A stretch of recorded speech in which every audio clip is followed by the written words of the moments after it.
যে কোনো শুভ দিন হোক বা বাড়িতে হঠাৎ করে কোনো অতিথি এলে এইভাবে একবার ছানার পায়েস বাড়িতে বানিয়ে দেখতে পারেন। মাত্র দুটি উপকরণ দিয়ে বানানো যায় আর খেতেও ভীষণ ভালো হয়। আশা করি আপনাদের খুবই ভালো লাগবে। আর এইভাবে ছানার পায়েস বাড়িতে বানালে কমেন্ট বক্সে জানাতে একেবারেই ভুলবেন না খেয়ে আপনাদের কেমন লাগলো। প্রথমে একটা প্লেটের মধ্যে আমি জল ছড়ানো ছানা নিয়েছি প্রায় 250 গ্রামের মতন। এখন ছানাগুলোকে খুব ভালো করে হাত দিয়ে মেখে নিতে হবে যাতে কোনো রকমের দলা না থাকে। মিশ্রণটা যেন একেবারেই মসৃণ হয়, তাহলেই ছানার পায়েস খেতে ভালো লাগবে। এইভাবে 4 থেকে 5 মিনিট ছানাগুলোকে খুব ভালো করে মেখে নিতে হবে। খুব ভালো করে মেখে নিয়েছি। এবার মেখে নেওয়া ছানাটাকে এক সাইডে রেখে দিতে হবে। কড়াইয়ের মধ্যে আমি নিয়েছি 250 ml মতন দুধ। এবার দুধটাকে একবার ভালো করে গরম করে ফুটিয়ে নিতে হবে। ফ্লেমটা মিডিয়াম টু হাইতে করে 1-2 মিনিট এইভাবেই রেখে দিয়েছিলাম। আপনারা দেখুন দুধটা খুব ভালো করে ফুটে উঠেছে। এখন ফ্লেমটা একেবারেই লোতে করে দিতে হবে।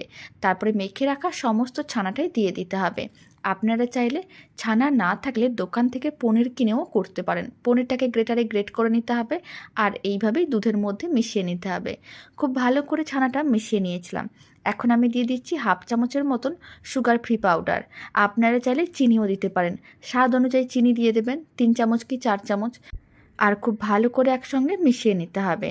তারপরে ফ্লেমটা মিডিয়াম টু হাইতে করে দিতে হবে আর এইভাবে 4-5 মিনিটের মতন রান্না করে নিতে হবে। তাহলেই রেডি হয়ে যাবে দারুণ স্বাদের ছানার পায়েস। আর এই ছানার পায়েসে আমি অল্প করে একটু পেস্তার টুকরো দিয়ে দিলাম। আপনারা চাইলে আপনাদের পছন্দ মতন যে কোনো ড্রাই ফ্রুটস দিতে পারেন। আর খুব ভালো করে মিশিয়ে 5-6 মিনিটের মতন রান্না করে নিচ্ছি। তাহলে কী হবে, ছানার পায়েসটা একটু ঘন হয়ে যাবে। আর 2-3টের মতন এলাচ দিয়ে দিতে হবে। এতে স্বাদ ও গন্ধ দুটোই খুবই ভালো আসবে। আপনারা চাইলে এলাচ পাউডারও দিতে পারেন। আর নাহলে 2-3টে এলাচকে এইভাবে হাফ করে ভেঙে নিতে হবে আর দিয়ে দিতে হবে। খুব ভালো করে মিশিয়ে এইভাবে কিন্তু 4-5 মিনিটের মতন রান্না করে নিয়েছিলাম। দারুণ স্বাদের ছানার পায়েস একেবারেই রেডি। এবার এই পায়েসটাকে একটু ঠান্ডা করতে হবে, তাহলেই খেতে আরও অনেক বেশি ভালো লাগবে। তার জন্য একটা টিফিন বক্স নিয়েছি। পুরো ছানার পায়েসের মিশ্রণটা আমি দিয়ে দিলাম। তারপর টিফিন বক্সের ঢাকনাটা বন্ধ করে দিতে হবে আর 1 ঘন্টার মতন ফ্রিজে রেখে ঠান্ডা করে নিতে হবে। ওপরে অল্প করে আরেকটু পেস্তা দিয়ে দিলাম। এতে ছানার পায়েসটা দেখতে আরও বেশি ভালো লাগবে। ঢাকনা বন্ধ করে দিয়েছি। এখন 1 ঘন্টা ফ্রিজে রেখে ঠান্ডা করে নেব।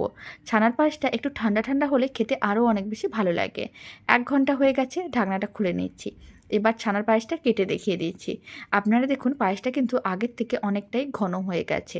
আর খেতেও ভীষণ ভালো হয়, বানানোও একেবারেই সহজ। বাড়িতে বানালে কমেন্ট বক্সে জানাতে একেবারেই ভুলবেন না খেয়ে আপনাদের কেমন লাগলো।